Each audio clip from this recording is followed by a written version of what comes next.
Bienvenidos a Programa Resuelto, mi nombre es Andrés y en este video vamos con la segunda parte del ejercicio número 4 de esta serie de ejercicios resueltos con bucles en MATLAB. Teníamos en la parte número 1 toda la solución del ejercicio que está en pantalla, que nos pide recibir como datos n números naturales y determinar cuántos de ellos son positivos, cuántos son negativos y cuántos son nulos. De manera que entonces habíamos creado tres variables, positivo, negativo y nulo, ambas empezándolas en cero o declarándolas en cero, de manera que podían ser unas contadoras que iban sumando una unidad cada que el usuario ingresaba un número positivo, negativo o nulo.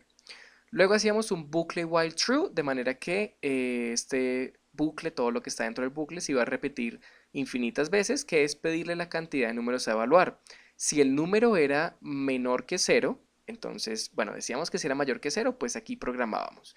Pero si el número llegaba a ser menor que 0, se iba por la parte del else y nos decía que el número no es correcto y nos pedía intentarlo nuevamente. Luego, bueno, como es un bucle, empezaba otra vez a pedirnos la cantidad de números a evaluar. Luego, como teníamos acá una condición que evaluaba que n fuera mayor que 0, si ingresaba un número positivo de números a evaluar, pues entonces sí empezábamos a trabajar. Hacíamos un ciclo for que iba desde 1 hasta el número que el usuario ingresó y pedía el número a evaluar específico. Entonces, si era positivo, negativo o nulo, aquí podía colocar cualquier número. Y si el número era mayor que 0, a la variable positivo se le sumaba una unidad. Si el número era igual a 0, a la variable nulo se le sumaba una unidad, y en cualquier otro caso pues es un número negativo, por lo que a la variable negativo se le sumaba una unidad. Y después sencillamente imprimíamos los mensajes por pantalla que explicaban la cantidad de números positivos, la cantidad de números nulos y la cantidad de números negativos que están en las variables aquí específicas. Y terminamos con un break para que no nos volviera a preguntar la cantidad de números a evaluar, y ya sabemos que este break lo que hace es terminar con este ciclo while true. De manera que lo que vamos a hacer en este video es cambiar el ciclo for que está acá y vamos a usar en cambio un ciclo while, que no es correcto. En estos casos se necesita usar un ciclo for, pero aún así es bueno ver cómo se resolvería con un ciclo while. Entonces lo que vamos a hacer es borrar esto de acá. No voy a borrar este end, que es el end del ciclo for, porque también va a ser el end de nuestro ciclo while que voy a crear, pero tengan en cuenta que entonces si aquí hacemos un ciclo while, también tiene que terminar con un end.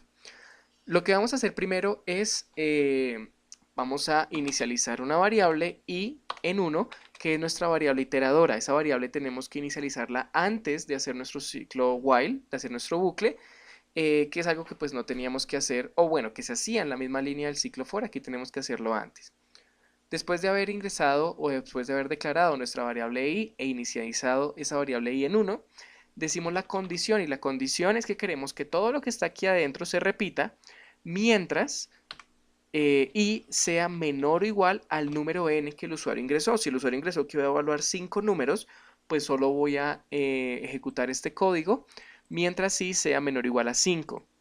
Pero también entonces tenemos que hacer que después de que se haga toda esta parte de acá, después de que se evalúe el número y se coloque en las variables respectivas, si es positivo, negativo o nulo, al final tenemos que incrementar esa variable i en una unidad.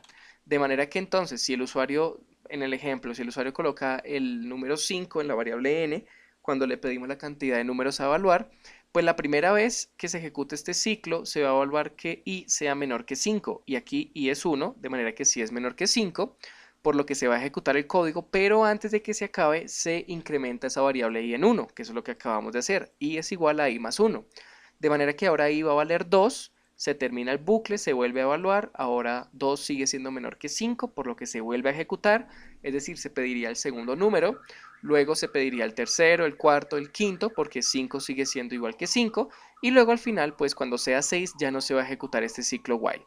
De manera que vamos a ver entonces cómo funciona el código. Vamos aquí a correr el programa y me está pidiendo la cantidad de números a evaluar. Yo le voy a decir que voy a evaluar, bueno, empecemos diciendo que son 0 números a evaluar. Obviamente eso no es correcto, me está pidiendo de nuevo la información. Voy a decirle que ahora voy a evaluar menos 5 números. También me dice que es incorrecto y ahora le voy a decir que voy a evaluar 4 números. Entonces me está pidiendo que ingrese el número a evaluar. El primer número a evaluar va a ser 5. Luego voy a evaluar el número 1, luego 0 y luego menos 5. De manera que al final me dice que la cantidad de números positivos fueron 2, nulos 1 y negativos 1. Y precisamente estamos haciendo lo que se hacía con el ciclo for. Miren aquí cómo la iteradora i va creciendo en cada una de las peticiones. Entonces, primero i vale 1, me pide el número a evaluar, yo le doy el 5.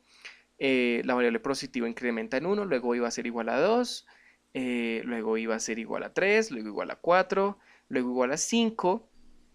Aquí y en este punto se detiene porque ya no cumple las condiciones y me muestra la solución. De manera que así es como se resolvería este ejercicio con un ciclo while en vez de un ciclo for, siempre inicializando la variable, colocando la condición y asegurándonos de que esa variable cambie con cada repetición. De manera que entonces este código va a estar disponible en el blog para que ustedes lo puedan usar en sus proyectos y dejaríamos el video hasta aquí. Nos vemos en el siguiente programa resuelto. Hasta luego.